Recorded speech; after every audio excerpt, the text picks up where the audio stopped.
Mga kwento ni Felmo.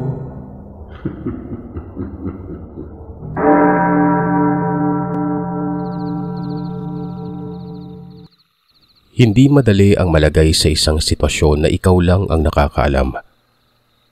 Walang mapagsabihan at bunsod ito ng agam-agam na baka hindi ka paniwalaan.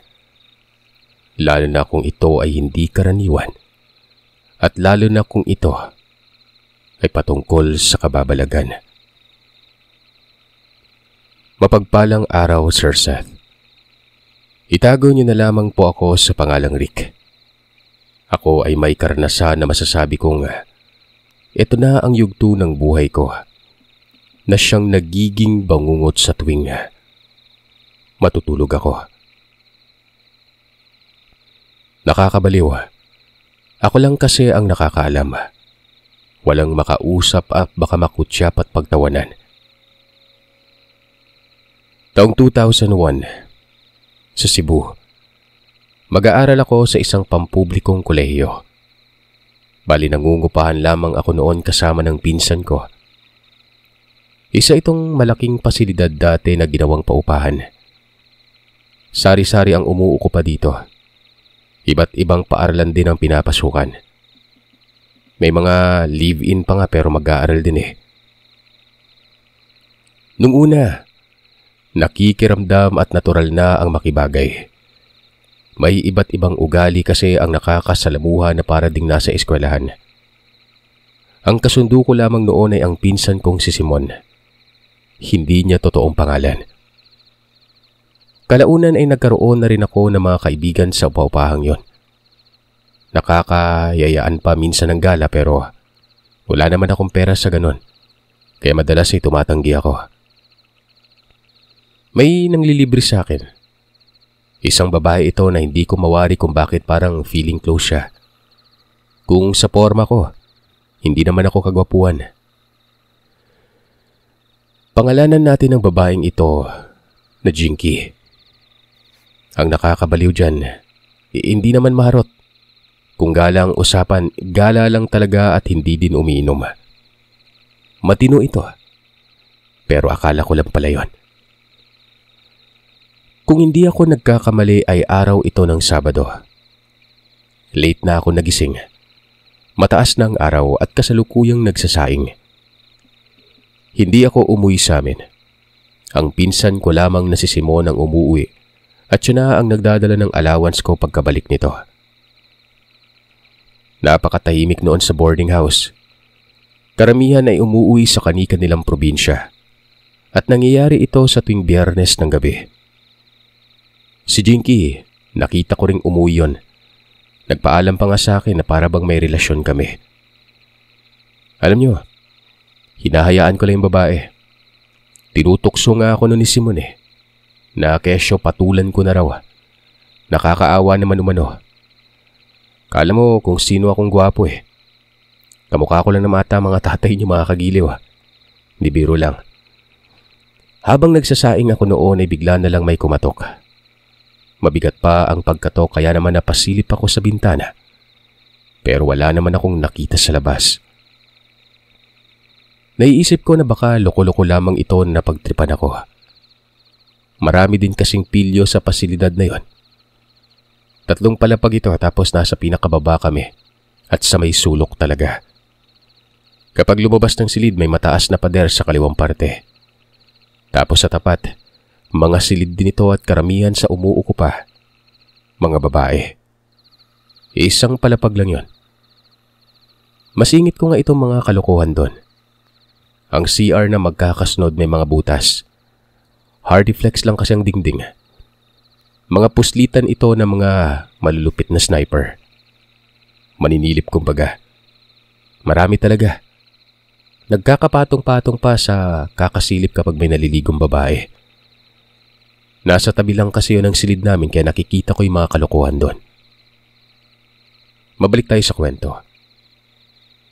Hindi ko na pinansin pa yung kumatok. Bumalik ako sa trabaho ko.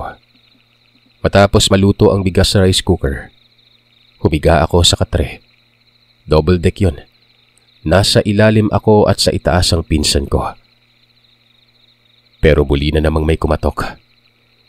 Dito ay mabilis akong bumangon at kaagad binuksan ang pintuan. Gulat na gulat ako noon dahil si Jinky ito. Papanong naroroon ito alam ko namang umuwi yun eh. Nakangiti pa at ibang-iba ang titig niya na parabang nanglalandi. Tinulak niya ako hanggang sa natumba ko noon sa may higaan. Tinaganan niya ako. Nakangiti ito at hawak pa ang dalawang kamay ko. Para akong hahalayin eh. Yun ang nasa isip ko noon. Nagkumawala ako pero malakas ito. Binulungan niya ako. Ang sabi niya ay huwag akong mag-iingay. Steady lang umano ako. Napapamura ako gawa ng parang may mangyari talaga. Binitawan niya ang mga kamay ko nung hindi na ako pumalag. Ako nun inaamin ko na medyo ginanahan ako. Sino bang hindi, di ba? Bumaba ng katre si Jinky. Sinara ang pinto at nilak pa yon. Matapos naman ito ay pinatay niyang ilaw. Yari na. Teka naman. Wala namang ganyanan. Sandali. Sambit ko. Madilim ang silid at hindi ko siya masilayan gawa ng nabigla din ang mga mata ko pagkapatay sa ilaw. Dinaganan muli ako nito pero sa pagkakataon yon. Ang lakas niya. Mabigat din na parabang hindi na si Jinky. Gumala-gala ang daliri nito mula sa dibdib ko. Sa puson. Pababa. Napakadiin. Animoy minamarka ng katawan ko para biyakin nun. Maya-maya'y napansin kong umiinit ang katawan niya. Napapamura ako. Wala na kasi itong saplot. Pero may kakaibang init siya na parabang nasobrahan sa kamanyakan. Napaka-alinsangan din ang kwarto ko nun. Bigla niyang inilapit ang mukha niya sa akin. Napabusangot talaga mukha ko gawa ng ang baho ng hininga niya. Kanina hindi naman eh. Pero ngayon parabang nakatingin ako sa singawan ng septic tank. Hinayaan ko lang ito. Iniisip ko na lang na baka maraming sira ang mga ngipin nito. Pero umungol yun. Ungol na nagpatindig talaga ng mga balahibo ko sa katawan. Parang hilik ng malaking baboy. Tinulak ko ito pero nakakapit ata ito sa bawat gilid ng higaan at hindi ko siya maitulak-tulak nun. Hanggang sa sinakal ako nito. Halos hindi ako makahinga nun. Gusto kong sumigaw pero ang higpit ng pagkakasakal niya sa akin. Meron akong lighter nun. Yung may maliit na flashlight. Inilawan ko yung mukha niya at dito ay nakita kong napakapangit niya. Lumuwag ang pagkakasakal niya sa akin dulot ng sinindihan ko talagang lighter. Nagawa ko na siyang matulak at dito ay sumigaw ako nun. Dali-dali kong tinungo ang switch. Pagkabukas ko ng ilaw, laking pagtataka ko kasi nga wala na yung pangit na mukha eh. Malakas ang kutob ko na yung nakita ko. Ungo yun. O aswang sa amin sa Cebu. Sinilip ko ang higaan. Maging sa dalawa pang double deck doon. Pero wala talaga. Hindi naman pwedeng nakalabas yon gawa ng nakalak ang pintuan. Nagmumukha akong baliw at iniisip sa kung paano nangyari ito. Ako lang naman dun mag-isa eh. Binuksan ko pang pinto at tinungo ko ang silid nila Jinky. Sa kabilang kwarto lang ito. Pero nakakandado ang pinto doon. Kamot ako ng kamot sa ulo at takang-taka. Hindi kaya multo yun, kako. Pero hindi eh. Alam kong tao talaga. Dama ko pa nga sa mga sandaling yon ang sakal nito na pagkahigpit-higpit. Sinuri ko pa sa salamin. May pantal ako nun. May lumapit sa akin na ka-roommate lang. Lalaki At ito yung may kalibin na estudyante. Nagtanong ito sa kung bakit may magsisigaw. Sino ba daw ito? Hindi ko naman masagot na ako. Anong sasabihin ko, di ba? Di ba nga napaka-off nun? Ako lang mag-isa eh. Umiling ako noon at sinabi kong baka sa kabilang bakod ang sumisigaw. Medyo marami-raming kabahayan na kasing likod ng pader na ito. Pumalik ako sa silid. Nakatulala. At lutang na lutang ang diwa. Sinasariwa ko noon ang konsepto ng mga nangyari. Totoo talaga eh. Ako na mismo ang nakasaksi pero bakit nawala? Maging yung kamay ko ay may bakat pa ng pamumula.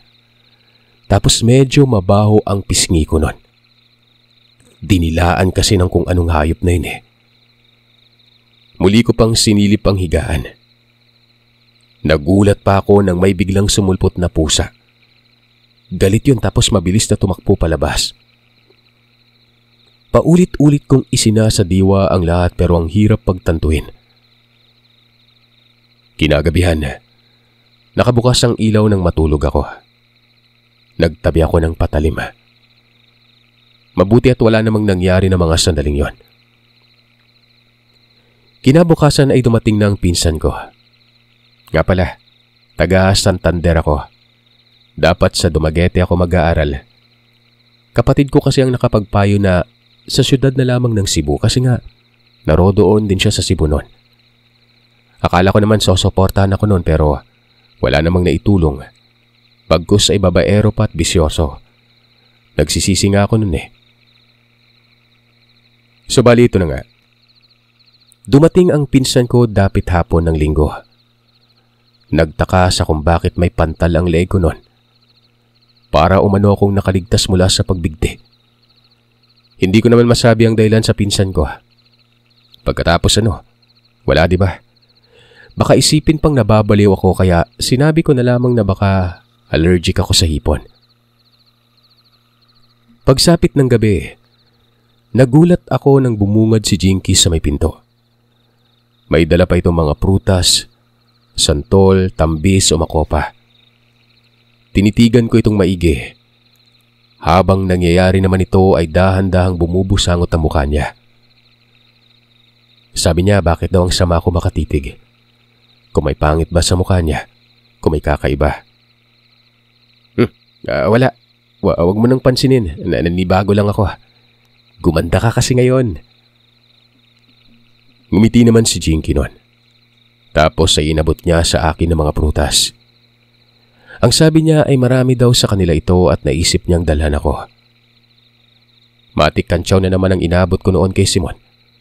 Kinakalabit pa ako at sabing halikan ko daw. Kinikilabutan ako, Sir Seth. Parang siya yung kahapon eh. Pero ang tanong, paano nangyari umuwi naman ito? Gusto kong may kausap. Maihayag man lamang itong saloobin ko pero kanino? At sino ang maniniwala?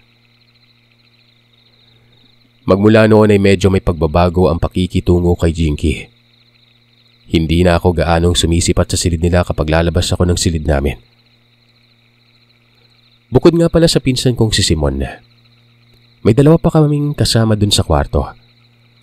Alam nilang ugnayan namin ni Jinky. Pati ang mga ito ay nagtataka na rin nun. Tanong ng tanong sa kung bakit hindi na daw ako sumasama sa gala. Hinaya pa daw ako ni Jinky ng kain sa labas pero tinanggihan ko daw yon. Kung sila umano ang nalagay sa ganong sitwasyon, papatulan nila yung babae. Maganda, balingkinita ng katawan, mabait, at may pera. Hindi lang talaga nila alam ang pinagdaanan ko nun. Sana man huwag mangyari ulit ito. Yan ang namumutawi lagi sa isipan ko kasi nga hindi ako umuwi nun kada weekend eh. Hanggang sa dumating na naman ang araw ng Sabado. Sa mga sandaling ito kapag may kumatok ay hindi ko na talaga pagbubuksan. Bahala na. Isipin na nilang wala akong modo. Pero nadala na ako nun. Sa kabutihang palad ay wala namang kumatok. Pasilip-silip pa ako noon sa mga karatig silid. Halos lahat nakasara. Wala din noong naglalaba sa may gitna ng dalawang pasilidad. Habang tumatakbo ang araw, nakakalimutan ko na ang pangyayaring yon. Medyo nagbalik na rin ang pakikitungo kay Jinky. Iniisip ko na sakaling totoo nga ang nakita ko baka ginaya lang nito yung mukha ng babae. Isang buwan ang nakalipas. Kung hindi ako nagkakamali ay natagalan ako noon sa eskwelahan. May pagpupulong kasing nangyari doon sa may Plaza Independencia. Pasado alas 9 na ata natapos. Basta mingaw na o bihira na lamang ang mga tao noon. Hindi naman ako mahilig sumakay ng jeep, kaya't nilakad ko lang. Malapit lang naman kasi ito Pero hindi ko sasabihin dito sa kung saan banda kasi nga masela ng kwento at baka katakutan ng lugar. Habang naglalakad pa uwi, pansin kong may nakasunod sa akin noon. Kanina pa. Mula pa sa parke. Tapos noong malapit na ako sa likuan na kung saan ito na yung boarding house, malapit na siya sa akin. Tahimik ang lugar kung saan ako banda nangungupahan. Pero hanggang doon ba naman nakasunod pa rin ito? May mga tambay sa gilid-gilid. Kadalasan sa mga ito yung galang tao. Huminto ako malapit sa isang maliit na tindahan. Sumimple lamang ako doon pero pagsipat ko sa sumusunod sa akin, wala yon. Hindi naman pwedeng aparisyon lamang ito dahil nakita ko talaga Pero hindi ko lang matukoy kung lalaki ba o babae. Bumili ako ng katol. Tapos ilang saglit pa akong pumuslit. Inantay kong magpakita pero wala na. Nung umalis na ako, paglingon ko'y naroroon na naman siya. Nababanas na ako ng mga sandaling ito. Ano bang tawag dito yung unok-unok?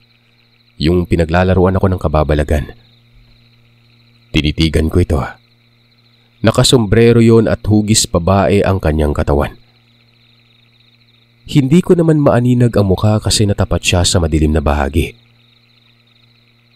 Hoy, kanina ka pa. Sunod ka ng sunod Sino ka ba? Sabi ko. Mga nasa 10 metro ang layo naming dalawa. Sinubukan kong lumapit pero sa maniwala man kayo at sa hindi, nawala na lamang ito sa paningin ko. Napatigil ako sa paghinga sa gulat. Walang ano-anong tumakbo ako nang mabilis pauwi sa pasilidad. May gate ang paupahan noon pero tinalon ko lang ang bakod na iisipin mong napaka-imposible. Pagkabungad ko naman sa silid ay nabulabog ang mga kasama ko. Hingal na hingal kong sinabi na may sumusunod sa akin pero nawala na lang bigla nang huminto ako at lapitan ito. Ay nako, gutom lang yan. Malalim na yung gabi May sinaing dyan at may ulam. Nakakagulat ka. Nadamba pa yung pinto, nakala namin may kung anong gulo na. Simon, may sumunod talaga hindi ako nagbibiro. Nawala siya, mga 2 dipa na lang yung layo namin. Boss, baka guni-guni mo lang yun. O, may sugat ka sa tuhod mo. Saan ka ba dumaan? Sabat pa ng isang kasama naming si Marlon. Habang yung isa pa, si Jack. Nakangisi ito na akala mo hindi sira ang mga ngipin. Hindi naman na ako nagsalita pa. Given na talaga yung ganito. Walang maniniwala. Wala akong ganang kumain. Natulog na lamang ako noon. Pagsapit naman ng mga alas 12 ay may kumatok. Sinabihan ko si Marlon gawa ng malapit naman sa pinto ang higaan nila ni Jack. Pero tulog na tulog ito. Nakapatay din ang ilaw noon. Tumayo ako pero sumagi sa isip ko yung nangyari sa akin kamakailan lang. Yung bumungad na kamukha ni Jinky. Bumalik ako sa higaan pero muli na namang kumatok noon. Medyo malakas na ito. Hindi ko ito pinapansin. Inaantay ko noon na magising itong mga kasama ko. Hanggang sa nagpatuloy yun sa pagkatok at palakas ng palakas.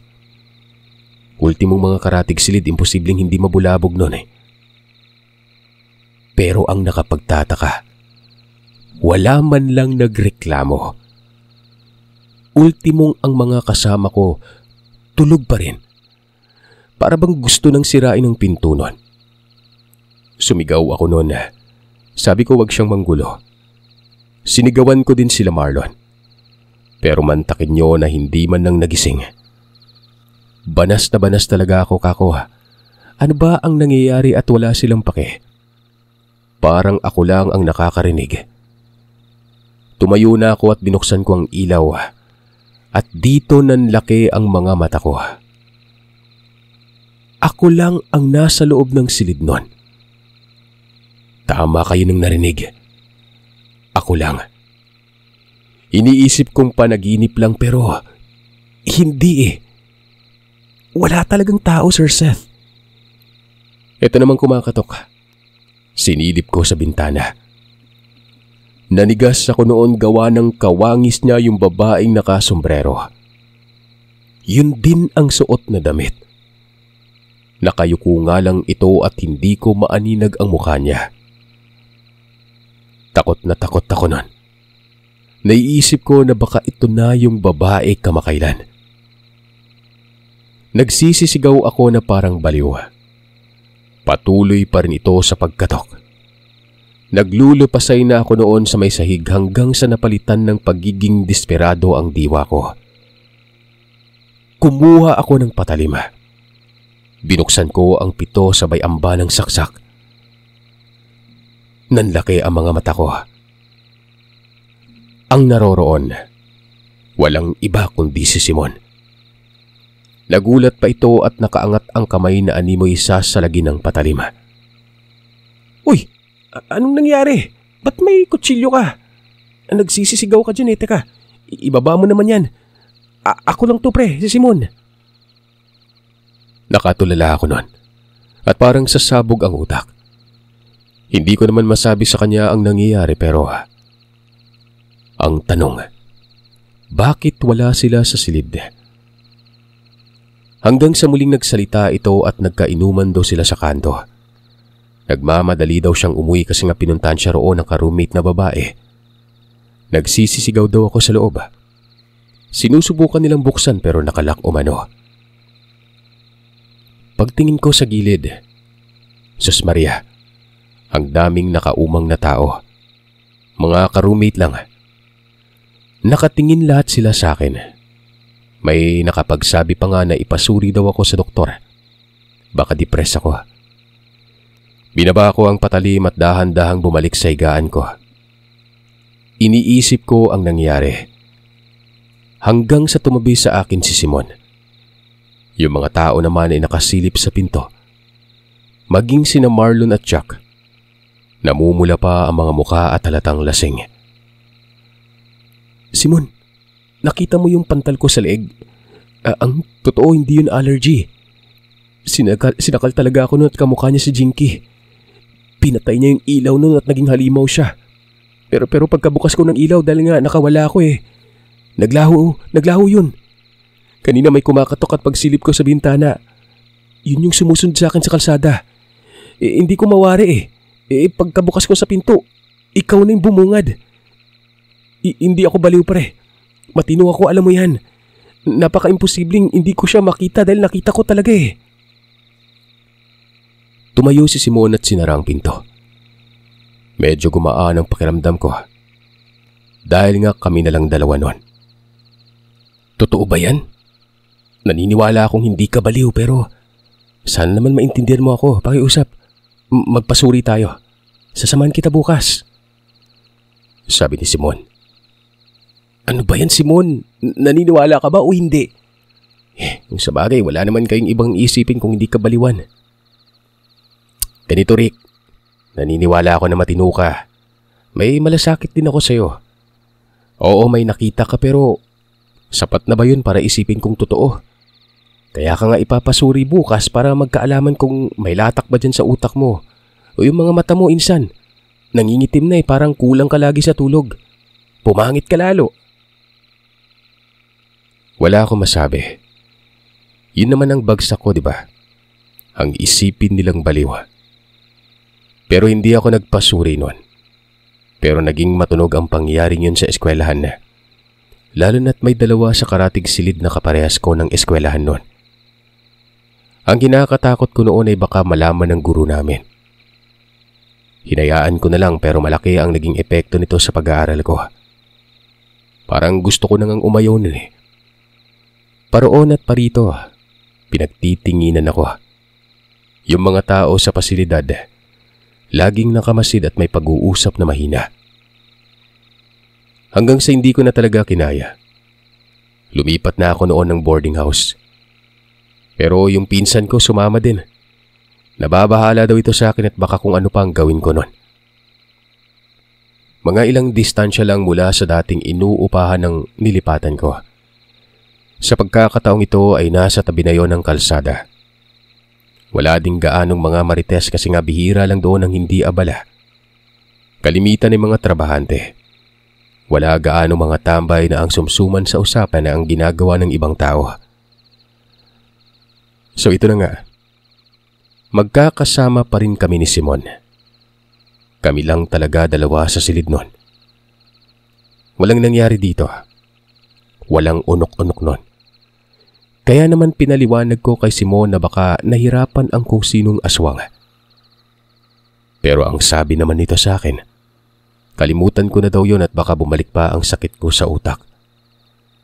Nakutusan ko talaga. Hanggang sa may nabalitaan ako. Doon mismo sa pinanggalingan kong paupahan. Isa sa mga estudyanteng lalaki ang nagwawala gabi-gabi. Dahil umano nakakakita ng aswang. Nasakal din yun at may kagat pa sa balikat. Hindi nakakibo si Simon nang malaman yon. Tumitig sa akin, humingi ng tawad. At doon niya sinabing naniniwala na siya ng buo. Ito pa, itong dati kong mga kasama na sila Marlon at Jack. Lumipat at sumama sa amin. Nagsiksikan na kami sa silid nun. Iisa pa naman nun ang katre. Sinabi naman namin ni Simon na sa iba na lang pero mas gusto daw nilang kasama kami. Lalo at naranasan ko na rin umanong dalawin ng aswang. May hudyat na sila at malalaman kaagad nilang may banta. Hindi naman pwedeng tanggihan gawa ng mga estudyante at baka masira ang pag-aaral. Yung may-ari ng inuupahan, walang naging problema. Basta per head ang upa nun. Hanggang sa may nagreklamo pang isa. Babae naman ito.